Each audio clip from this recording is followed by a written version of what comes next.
Good afternoon, guys. I think it's like October 25th or something, I don't know. And we just got about 3/10 of rain last night. You can see the yard is quite slippery. And though I'll never say no to rain, it kind of came at an awkward time because the bin crew, or the concrete crew, I should say, just showed up here to pour some pads. Remember, I was doing a bunch of scrape work to get ready to put up some flat bottom bins. Well, it's here. It's actually cold. It's only like 3 degrees. I'm surprised it's not snowing. It's very nipply out here. So a little update. I picked up a grain dryer for next year.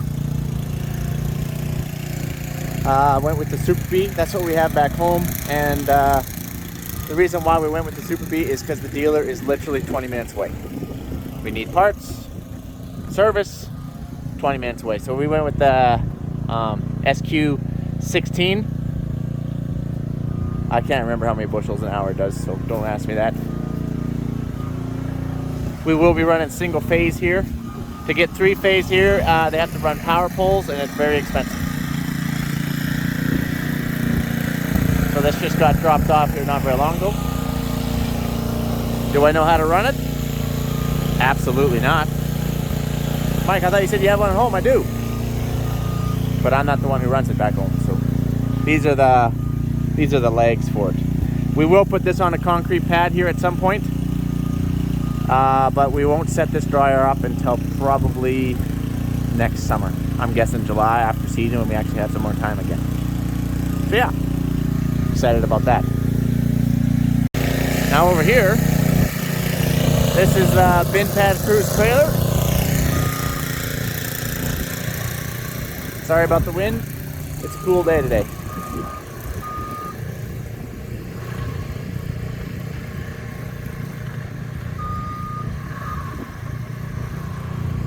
So this line here,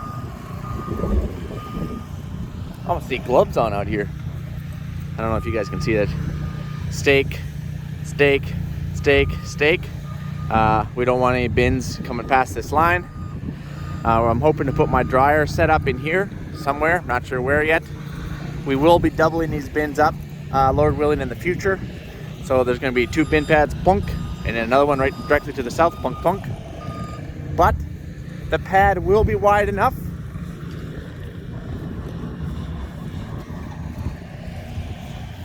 to go double, plunk, plunk, and then so there'll be 2 rows.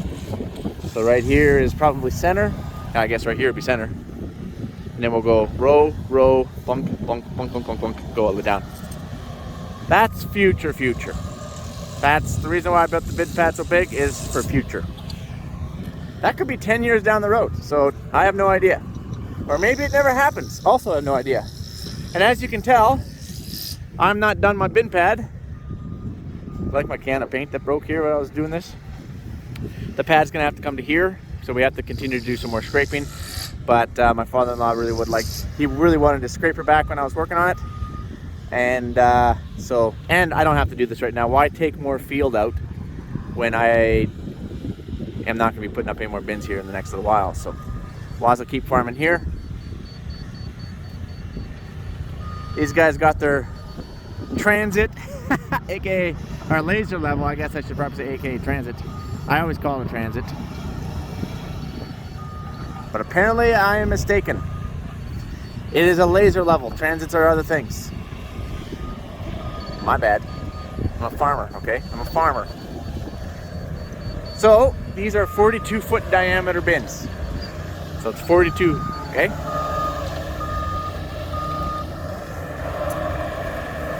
And the wall here is going to be 30 inches of concrete right along the edge.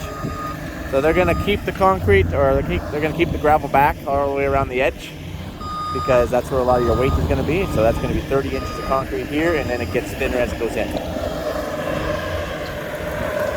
So they're going to put the slab of concrete down first, which is what you see. And then my knowledge is then they're going to stick the rebar on top. And the rebar is in rolls. Hold on it. Right there.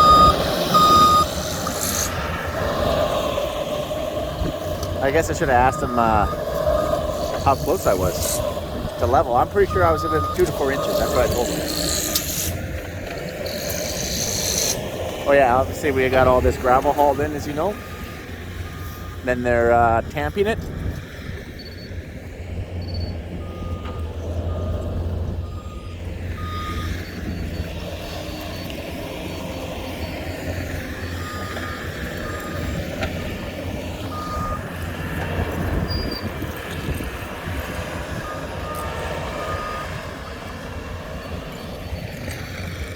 So yeah.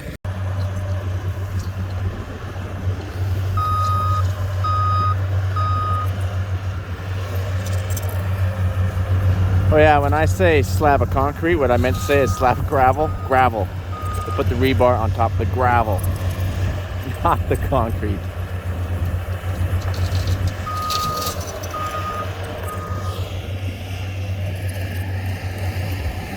So obviously you don't want any gravel to be on the dirt. Or gravel. Gosh, I'm just failing so hard here this morning. You don't want the concrete to touch dirt. So they're gonna put gravel around here. So that way the concrete only touches gravel.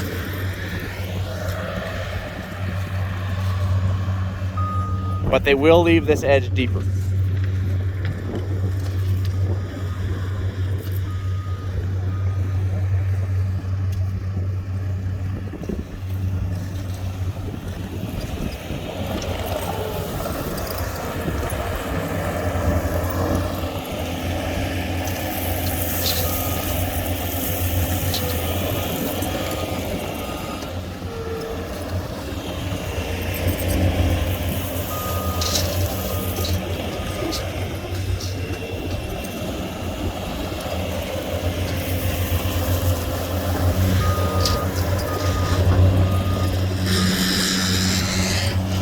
We better go check this tamper out.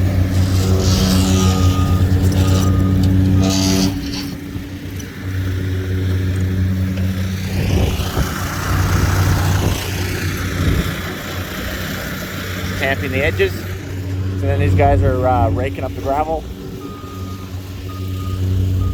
They want to make sure that there's no concrete can exit the backside. So they want to make sure, sorry, there you go. Now you guys can see. They want to put the gravel right to the edge, all the way around.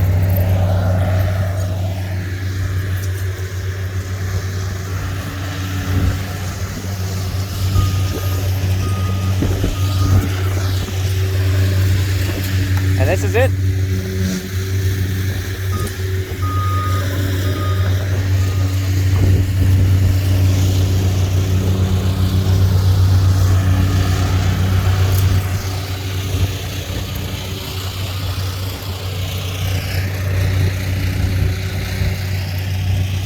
Here's a prime example. See, they got to make sure these bins are squared and level. So these forms, or bin forms, they're touching the ground just about on the other side, but they're off the ground maybe 4 to 6 inches over here. We'll say 4 because I said I had to have my pad between 2 and 4. But this is exactly right. This is exactly why they do that. And then they're putting the gravel right to the edge, tamp it down. There you go, perfect example of it. I'm sure they get lots of farmers be like, yeah, my bin pad's pretty much perfect. I actually got it within about a ½ an inch, and it comes and they're 4 inches out. I'm sure they see this all the time. They're like, yeah, he thought he had it between 2 and 4 feet, maybe. Oh man. No, these guys, this is from the company Walgreens, so these guys, this is not their first bin pad. Let's just say that. Then over here, like I said, I would like to put my dryer and set up over here somewhere. I don't want to cross this line.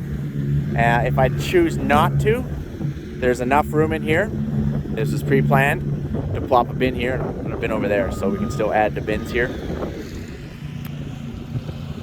So there is actually some rhyme and reason to where we're placing these bins. So I actually asked the foreman here, Henry, how close was I with how level this bin pad is? Because obviously you can see there's no gravel exiting here, but quite a bit right here. And he said I was 6 inches out right here, and probably from there this way I would be 6 inches out here versus there. So So this area of 6 inches out, including that bin pad, the first one. But when you go to the other side of that bin pad, to the second one, all the way to the end, I'm within 1 to 2 inches. So I said, okay, that makes me feel a little bit better. But anyways, that's close. In my books, that's pretty dang good.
I might go and do some other stuff. I'll try and come back when they're laying and cutting and tying the rebar.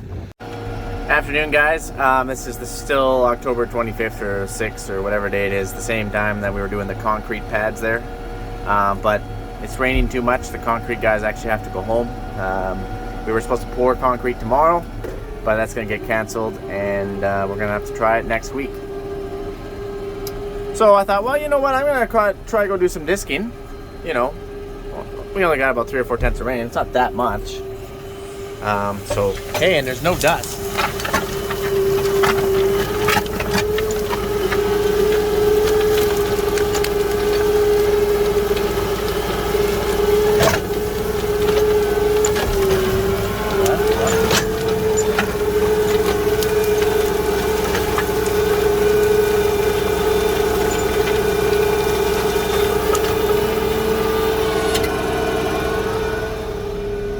Let's get out and take a look at the disc real quick, shall we? It's actually a steady rain out here. Unfortunately, I do believe I'm getting my tractor slightly dirty, and it's painful. It's painful. It's starting to get to where it's going to start plugging up my disc here. Okay, maybe I shouldn't say it's 4 tenths is nothing. It's apparently becoming something. Good thing I got some good mud scrapers on here. They're probably going to plug pretty soon if I stay going in this weather. I got the oil bath bearings. I am basically a European with my little 3-point hitch, 9-foot wide Kelebelt double disc.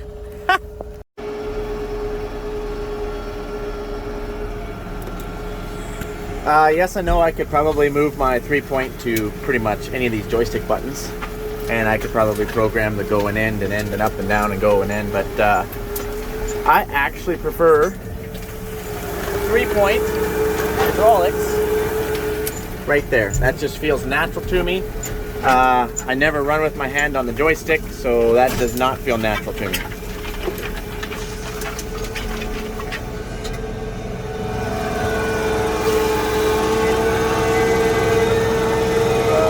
Donut.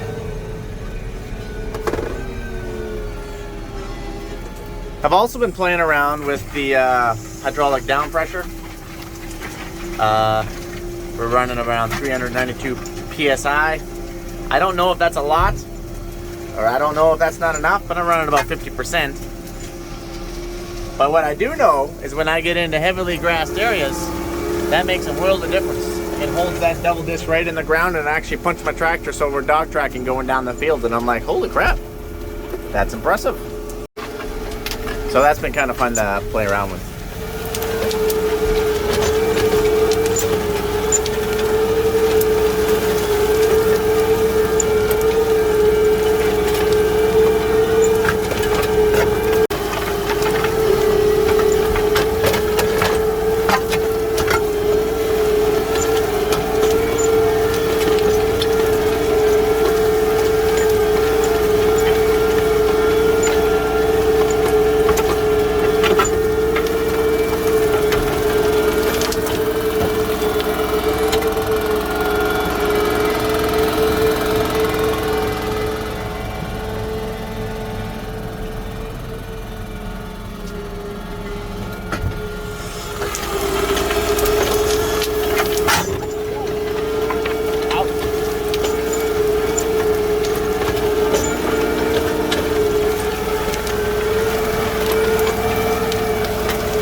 I know you guys probably have a few questions like, Mike, what are we actually doing here, buddy? Why are you just kind of doing a little bit of disking work in the middle of the field? Because this was kind of a grassy slough that's been farmed maybe 1-2 years, and I'm just trying to break up some of this slough grass, foxtail, and make it so it'd be seedable for next year.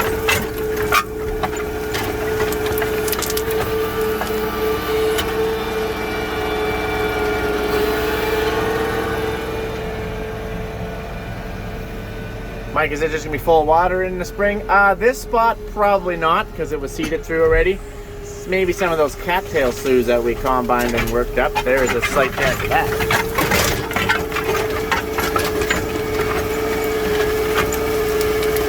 Also, there's lots of panheads out here. As you can tell. Loud when you hit them. We're testing out the structural integrity of this double disc, which is built pretty good, I have to say.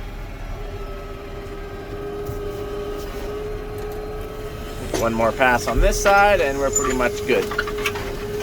Sometimes I gotta double work them. And it takes a while when you're only 9 feet wide.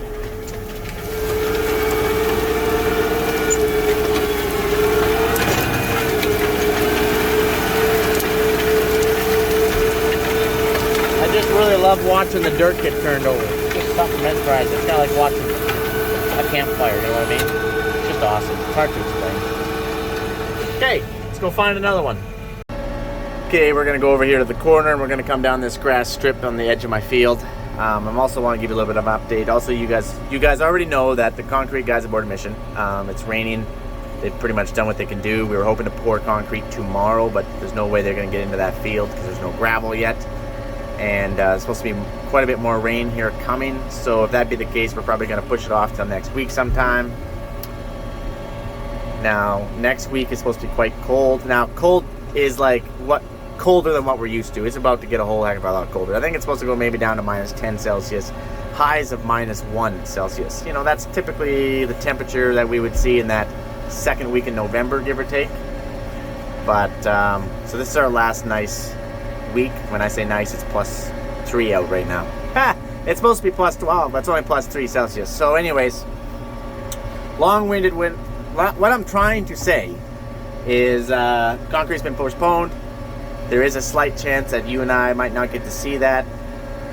The rest of that pad being built and the pumper truck that's going to come and pump that concrete into those pads, just due to Ashton's only a few days away from giving birth to her first child, as you guys know. So if it comes down to a choice, whether I have to, you know, do a video with the pumper truck and the concrete and all that, or be with Ashton for the birth of her first child, I will be choosing Ashton and our child. Hopefully you guys can understand that. Yeah, just wanted to let you know in case you don't see it. Just giving you an update, trying to give you a heads up. It's only a 50-50 chance you're going to get to see it now, because we're days away. Days away, I say.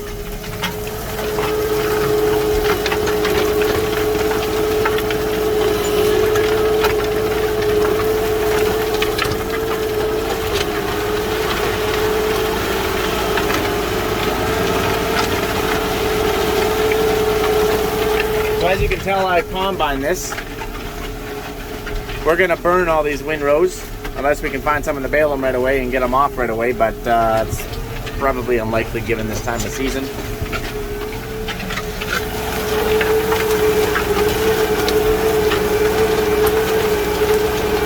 Since this isn't working out very good, as you can tell, we're probably gonna have to double. This grass hasn't been worked in a long time, if ever, so it's going to take a couple times over with this double disc here. There. Just like that. Oh, I'm getting a phone call. Look at all these snow geese.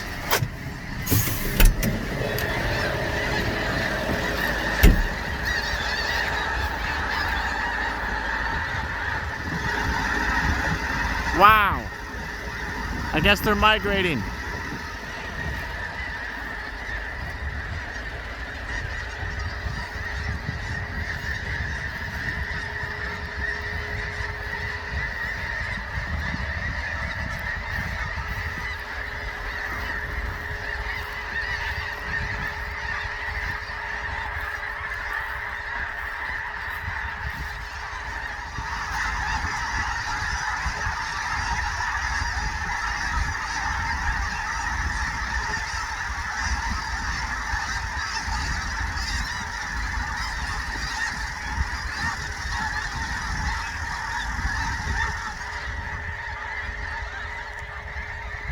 So yeah, I guess they're migrating.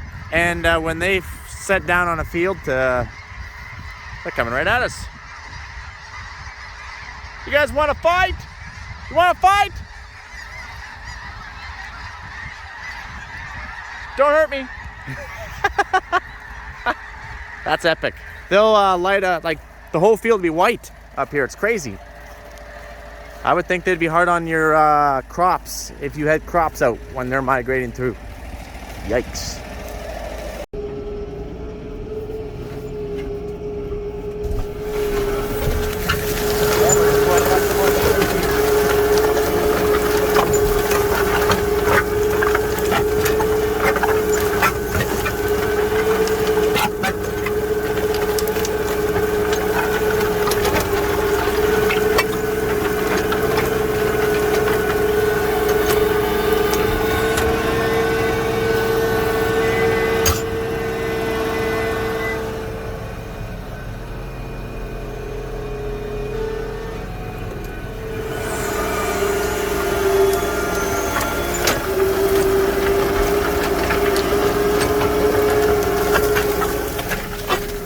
Also, I like to have these low spots black. A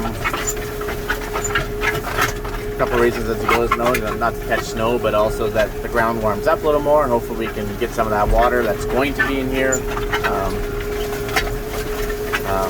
sunk down into the ground. Can't think of the word that I'm trying to say right now. Ha! Soaked in. There we go. Because once the frost comes out of the ground, then the water normally recedes. Well, I'm going to let you guys go. You guys pretty much got this figured out. I'm not going to do any more like this, I don't believe. So have yourself a good one, and I will catch you on the flip side.